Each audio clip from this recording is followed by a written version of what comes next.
ao nosso irmão Alberto e também, como é que chama o outro irmão lá no Brasil?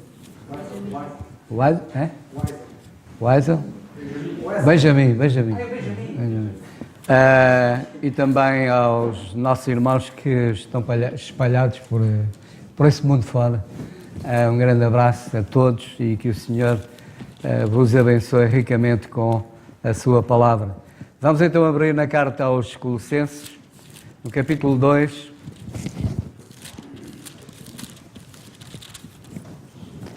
E vamos então ler. Diz assim a palavra do Senhor: porque quero que saibais quão grande combate tenho por vós e pelos que estão em Laodiceia, e por quantos não viram o meu rosto em carne, para que os seus corações sejam consolados e estejam unidos em caridade e enriquecidos da plenitude da inteligência para conhecimento do mistério de Deus, Cristo, em quem estão escondidos todos os tesouros da sabedoria e da ciência.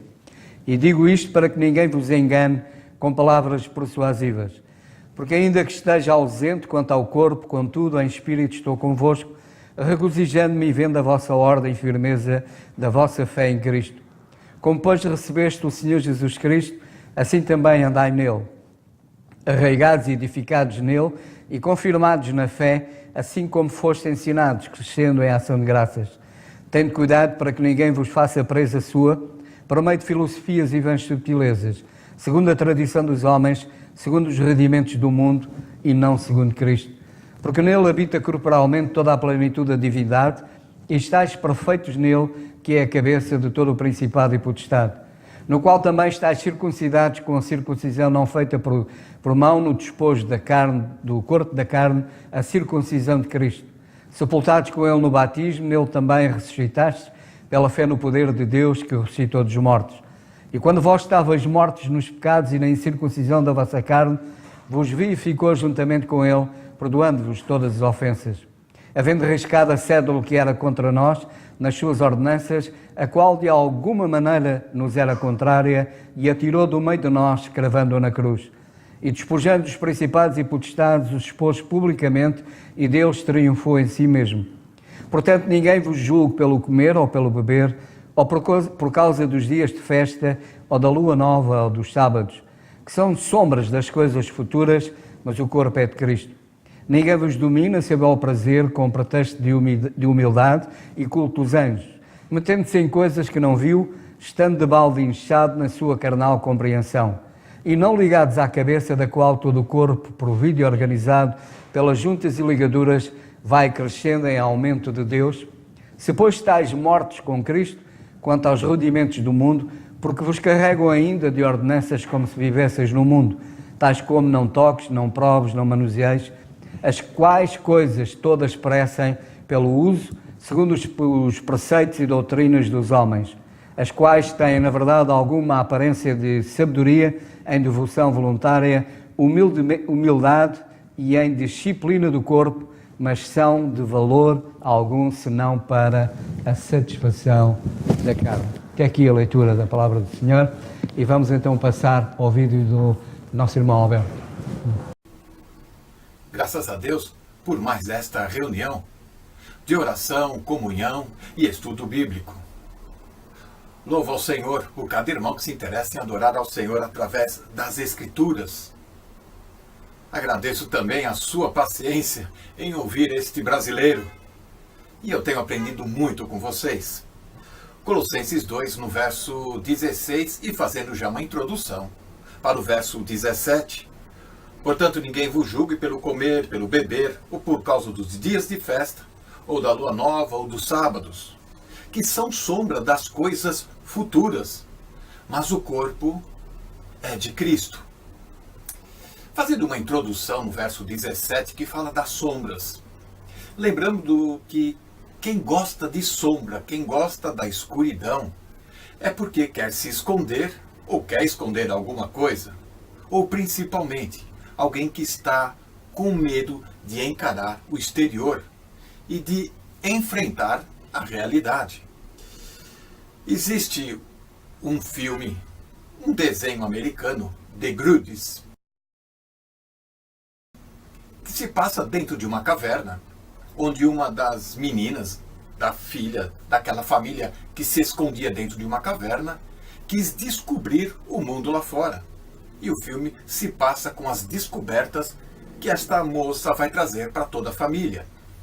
Lembrando um pouco o livro antológico do filósofo Platão, Alegoria da Caverna, ou simplesmente O Mito da Caverna, onde ele narra a vida de homens que nasceram dentro de uma caverna, acorrentados e prisioneiros dentro dessa caverna, só conheciam o mundo através de figuras, de sombras, projetadas no fundo daquela caverna, através de uma simples fogueira, onde eles passavam maior parte do tempo. Porém, houve uma época, um momento, onde que um desses prisioneiros consegue fugir, escapar, e foi lá fora, ao mundo afora. Descobriu a realidade das coisas e conseguiu interpretar aquilo que ele via nos desenhos, nas paredes da caverna, ou as sombras projetadas, eram a realidade do mundo lá fora. Ao voltar e contar para os seus amigos o que ele descobriu, não foi aceito. Muito pelo contrário, foi criticado. Como você nos deixa aqui? Como você consegue escapar? E assim se passa todo o enredo. Tentando fazer uma aplicação aqui sobre estes assuntos, podemos imaginar o apóstolo Paulo saindo da caverna do Antigo Testamento e agora descobrindo as realidades em Cristo Jesus de todas as figuras, símbolos, sombras que o Antigo Testamento projetavam da pessoa do Senhor Jesus. Encontramos então em Colossenses o centro e o tema da carta, que é a pessoa de Jesus Cristo. Desde o capítulo 1, no capítulo 2, a ênfase sempre é em Cristo Jesus. Capítulo 1, verso 16, porque nele foram criadas todas as coisas, o qual é a imagem do Deus invisível. Aqui está o segredo. A dificuldade porque as pessoas não querem aceitar as sombras. É porque elas confundem o evangelho do reino, feito com as alianças de Deus com Israel, e nunca o evangelho da graça que hoje nós pregamos e vivemos nesta dispensação. E este evangelho da graça nunca foi feito em cima de uma nova aliança ou de concertos com Israel. O evangelho da graça sabemos que é um mistério revelado de Deus ao apóstolo Paulo. A palavra sombra no original é esquia. É um vislumbre, um vulto, uma parca visão daquilo que de fato viria a ser constituído. Portanto, as festas, os dias sagrados, as comidas, bebidas, tudo mais eram sombras de uma realidade que já chegou em Cristo Jesus. Esta realidade é que Filipe fala para Natanael em João 1,45, havemos achado aquele de quem Moisés escreveu na lei e os profetas. E também Jesus, no capítulo 5 de João, no verso 46, ele diz, Moisés escreveu sobre mim. Para terminar, uma sombra, ela só existe por causa de uma luz.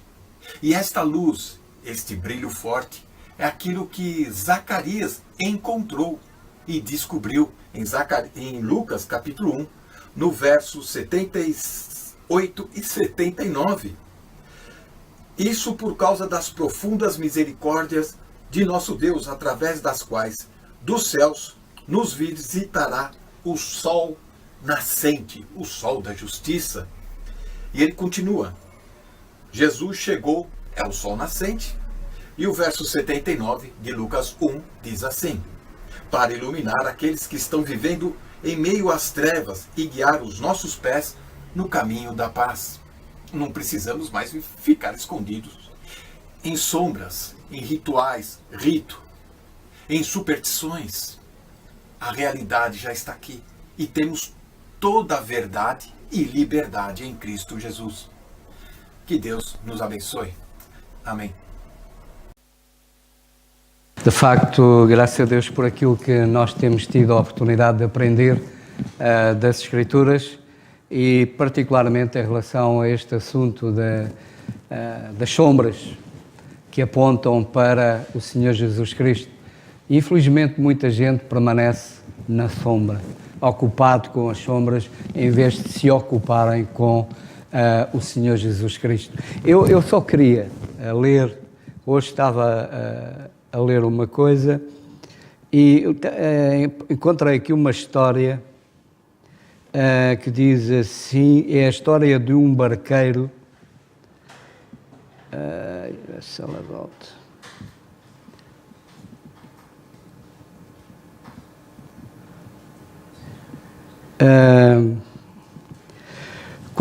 Conta-se a história de um barqueiro que ganhava a vida fazendo a travessia de viajantes num rio muito agitado.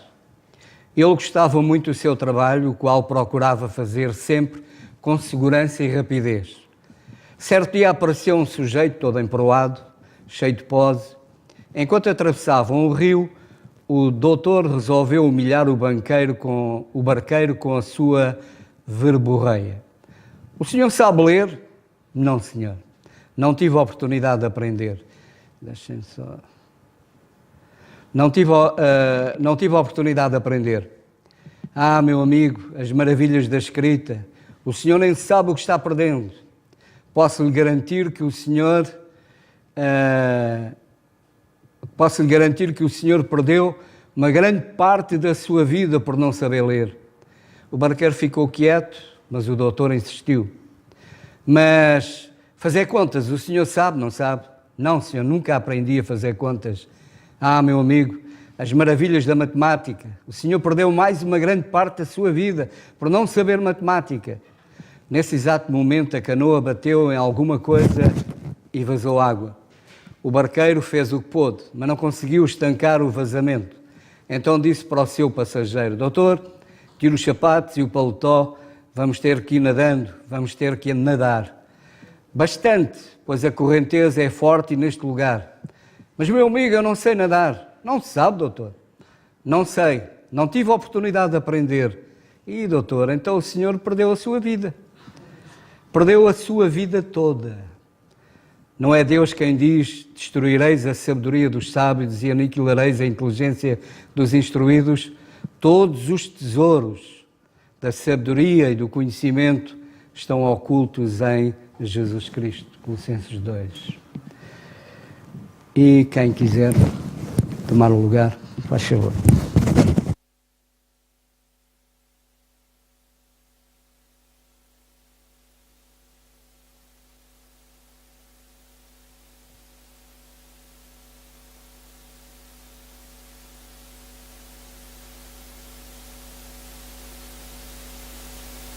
Boa noite, irmãos. É um pequeno pensamento que eu quero partilhar com os irmãos. Ainda no versículo 16, muito rapidamente, e é quase como um resumo, e os irmãos perdoem-me, mas não me vou fazer repetir. Eu só queria que ficasse bem claro de que a palavra de Deus, de facto, ela é maravilhosa quando ela é bem manejada. Existem perigos. Na semana passada, na sexta-feira, ou quando conversávamos e tínhamos os jovens, na reunião de jovens, tínhamos alguns jovens e falávamos acerca da fé.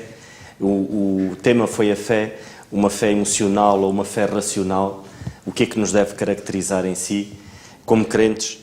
E a palavra de Deus, bem manejada, ela alimenta a nossa fé, porque a nossa fé vem pelo ouvir a palavra e lá está, e ela é alimentada pela palavra. Ou seja, se nós fugirmos à palavra bem manejada de Deus, corremos o risco de sermos dominados. De sermos dominados por qualquer outra coisa, menos por aquilo que é mais importante, que é a palavra de Deus. E o apóstolo Paulo aqui a estes irmãos em Colossenses, a preocupação dele, de facto, era que nós fôssemos, que eles, e nós, como é óbvio, sejamos dominados pela palavra de Deus. Não por qualquer outra coisa. Não por filosofias humanas, não por algum sábio humano que venha com alguma teoria. E essa era a preocupação dele. E mais do que nunca, hoje vivemos tempos assim.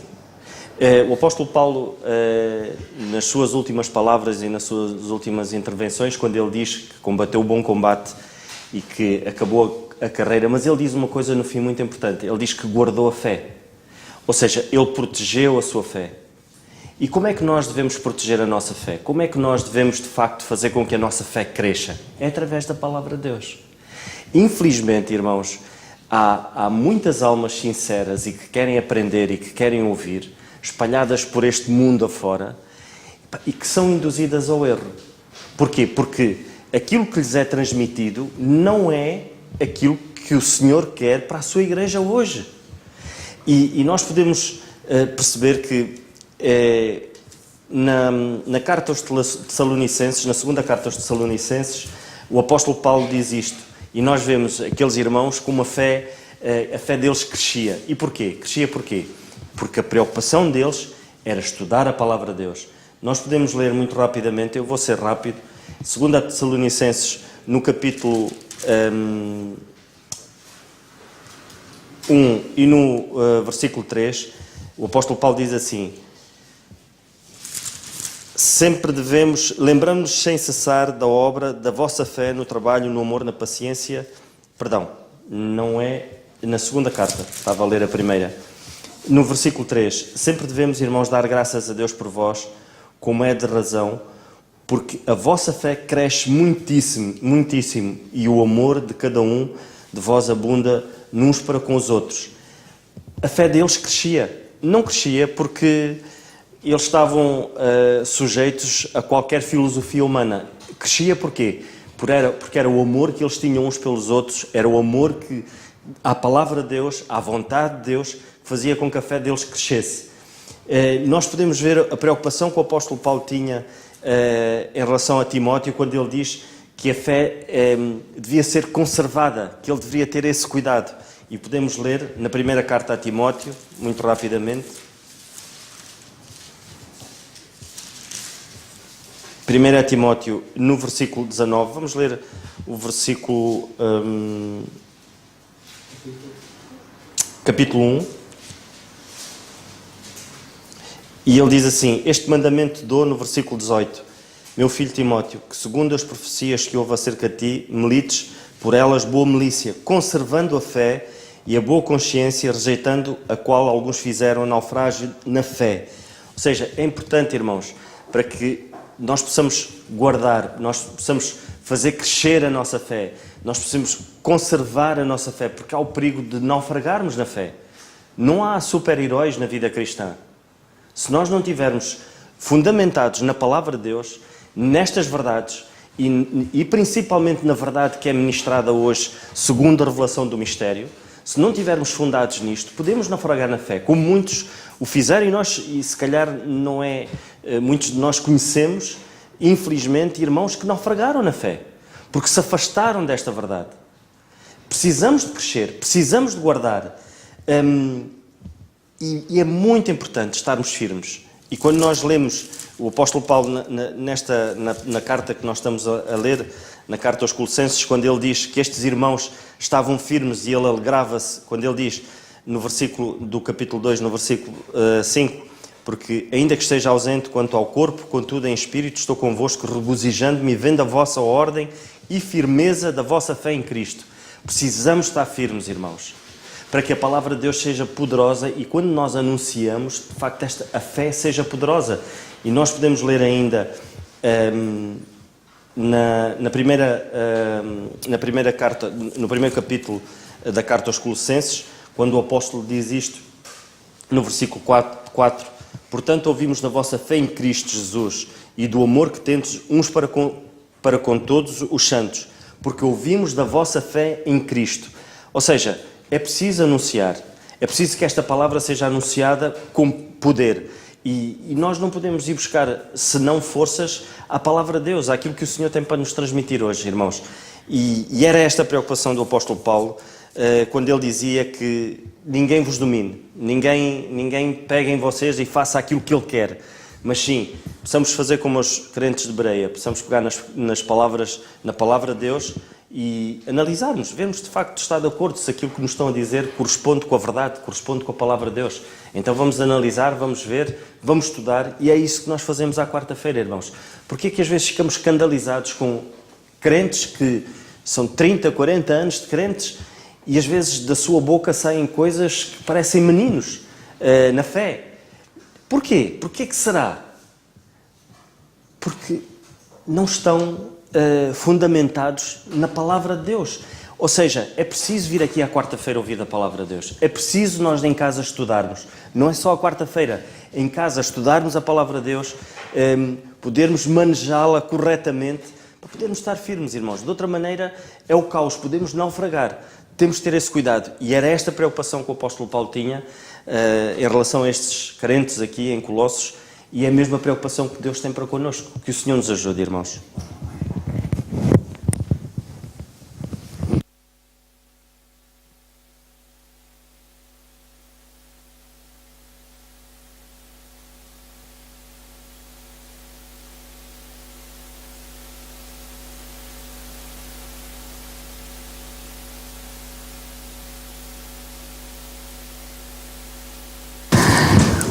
Graças a Deus, depois daquela brilhante exposição do nosso irmão Alberto sobre as sombras, no versículo 17, o versículo termina assim: que são sombras das coisas futuras, mas o corpo é de Cristo. Eu não sei o que é que vos vai na cabeça. Quando vocês leem, o que é que vocês percebem? Boa pergunta, não é? O que é que vocês percebem? Mas o corpo é de Cristo. E o que é que isto tem a ver com... O que é que terá a ver uma coisa a ver com a outra? Depois de ele estar a dizer para nós não nos determos às sombras, de nós não nos dedicarmos a dias, nem a meses, nem a anos, depois de ele dizer que não nos determos em comidas, o que é que se deve comer, o que é que não se deve comer, dos dias de festa, da lua nova, dos sábados, que diz ele, são sombras das coisas, mas o corpo é de Cristo. E a pergunta é, e Paulo, e o que quer dizer com isso?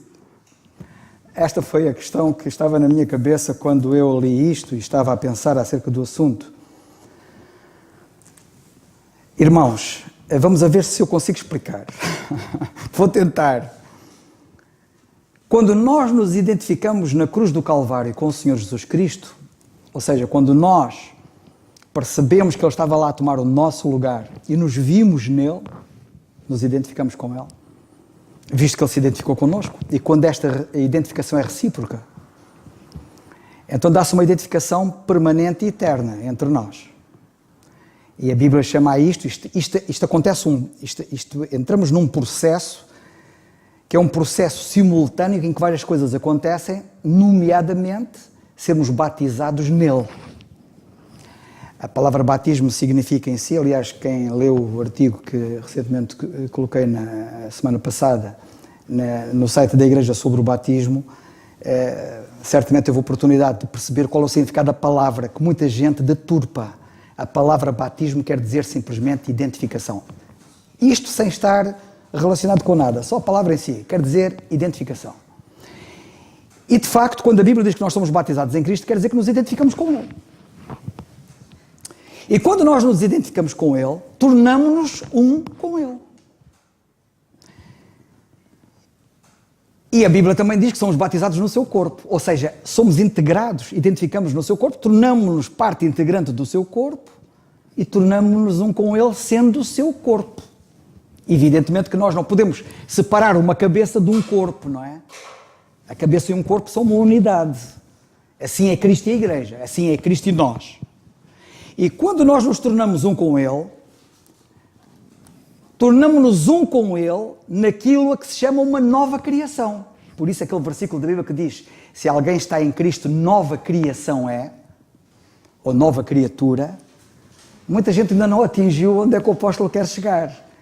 Quando a Bíblia diz que quem está em Cristo torna-se uma nova criação, a nova criação é esta criação nova, que é a cabeça e o corpo. Ok? É esta nova criação. E tornando-nos um com Ele, sendo nós o corpo de Cristo, evidentemente que a lei, com os seus requisitos, os dias de festa, os sábados, as luas novas, estas sombras, não se aplicam a nós. Porquê? Porque não se aplicam a Cristo. Porquê? Porque somos um com Ele. Esta é uma das razões mais fortes, porque Ele diz que nós não temos nada a ver com isto, porque nós somos o corpo de Cristo. E porque o corpo é de Cristo, que somos nós, porque o corpo é de Cristo, isto não se aplica a nós. Compreendem? Não sei se foi claro. Espero que sim. A aplicação destas verdades tem a ver não com quem é um com Cristo, quem está unido a Ele, quem está agora no Espírito dEle, quem está agora numa nova vida, numa vida elevada, não numa vida terrena, em que estavam os outros. A dimensão era diferente, não tem nada a ver com a nossa dimensão. E como eu tive a ocasião de explicar na semana passada, a lei não foi dada a Cristo. E, portanto, se nós somos um com Ele, a lei não se aplica a nós. E, portanto, este era o pensamento que eu queria dar, isto assim, muito resumidamente. Espero que isto nos ajude. Mas eu quero deixar uma nota muito prática. Portanto, estamos a analisar a coisa pela parte negativa e eu gostava de trazer um pouco da parte positiva relativamente a nós. O facto de nós não estarmos debaixo da lei, o facto da lei não ter poder nem direito sobre nós, pela nossa união a Cristo, isto não significa que nós estamos sem lei. Até porque, eu tinha aqui mais umas notas sobre esta matéria, mas na primeira carta aos Coríntios, no capítulo 9, versículo 21, diz que nós estamos debaixo de outra lei, que é a lei de Cristo. Que é a lei do amor. E eu, ao pensar nisto, pensava no seguinte: é esperado de nós, que estamos unidos a Cristo e que não precisamos da lei com tudo o que a lei tem, com aquelas sombras, nós que temos esta realidade, nós que saímos da penumbra, das sombras, para a luz e para a realidade, é esperado de nós uma vida muito mais fabulosa do que o melhor que a lei poderia produzir em alguém. E que nós já vimos que aquilo que a lei podia produzir em alguém não era grande coisa. Mas é esperado de nós agora grandes coisas. E eu vou contar-vos uma coisa que li hoje e que me impressionou e que vai para o ar em breve no site da igreja. Houve um crente que foi para a China. E lá na China fez um seminário durante 3 dias com crentes da China. Esses crentes foram se reunir numa cidade com este crente, numa grande sala de não sei quantos metros quadrados, num hotel, para estudar a palavra de Deus. Aqueles crentes, para se deslocarem até lá, foram de comboio e demoraram não sei quantas horas, não sei se foram 3 horas, que demoraram para chegar lá. Aquela sala de hotel, não pensa que é uma... Quando eu falo numa sala de hotel, toda a gente está a pensar ali no...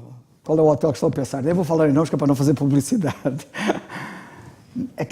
Aquela sala não tinha cadeiras, não tinha ar-condicionado, não tinha condições de conforto.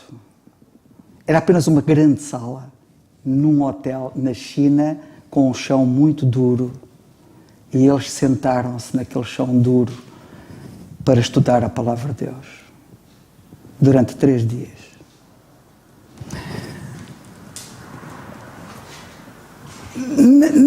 Quando aquele crente que estava a ministrar a palavra, um crente ocidental que foi lá, quando aquele crente ocidental que estava a ministrar-lhes a palavra de Deus àquele grupo, que era um grupo de 22 pessoas, se não estou em erro, quando ele estava a ministrar a palavra de Deus àquele grupo de 22 pessoas, ficou impressionado porque nem todos tinham Bíblia. E ficou impressionado porque houve uma crente que lá estava, nesse grupo, que pegou na Bíblia dela e passou para o indivíduo que estava ao lado. E apercebeu-se que a passagem... Eles estavam a estudar a segunda carta de Pedro, e apercebeu-se que a passagem que eles estavam a analisar, ela sabia a toda de cor. E ela passou a Bíblia para aquele do lado.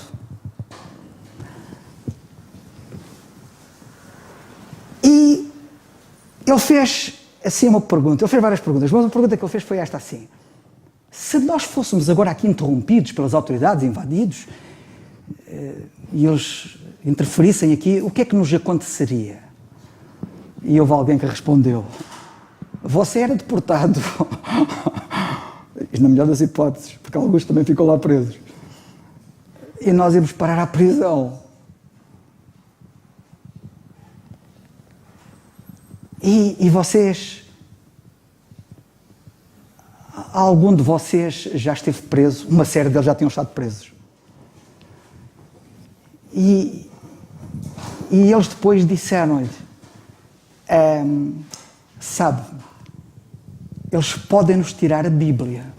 Porque depois confiscam-lhes, não é? Confiscam-lhes aquilo que eles têm, as Bíblias, etc. É tudo confiscado. Mas eles têm processos de, clandestinamente, fazer passar a palavra de Deus nas prisões, manuscrita. Não assim impressa, mas manuscrita. Em folhas de papel, com transcrições escritas à mão, com caligrafia, passando de preso em preso. E eles dizem: nós lá temos muito tempo para aprender a palavra de Deus. Eles podem nos tirar a Bíblia, mas não nos a podem tirar do coração.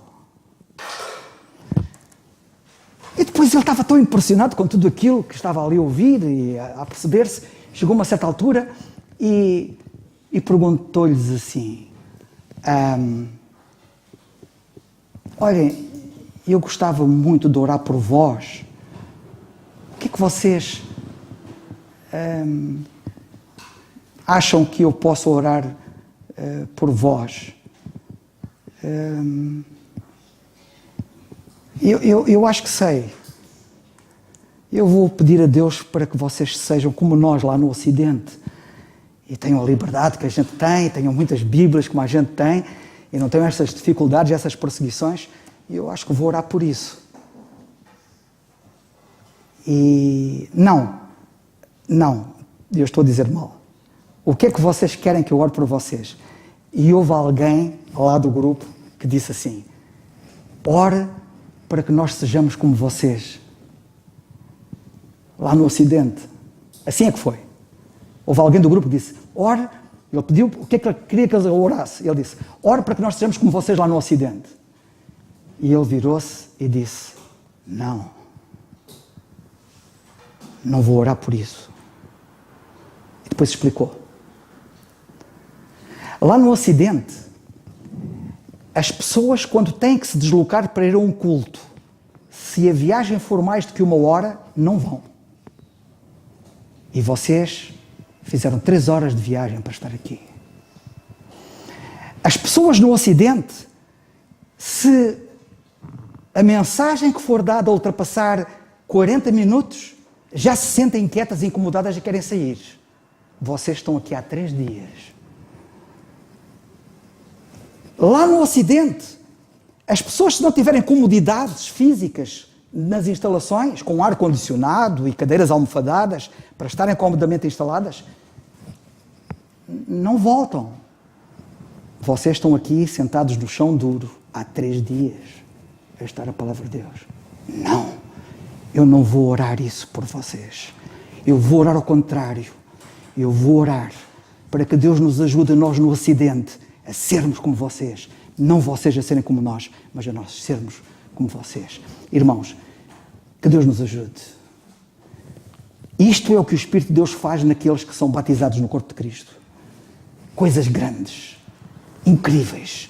E se isto não está a acontecer connosco, se não é isto que nos move, se não é este Espírito que nos leva, há alguma coisa que está mal em nós. Que Deus nos ajude.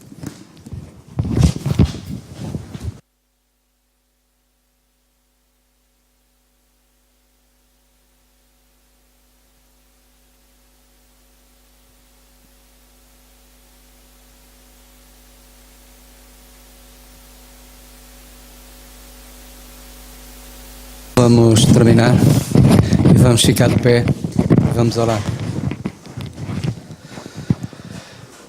Senhor nosso Deus e Pai, nós te queremos agradecer por este tempo passado na tua presença e te queremos agradecer pela tua palavra.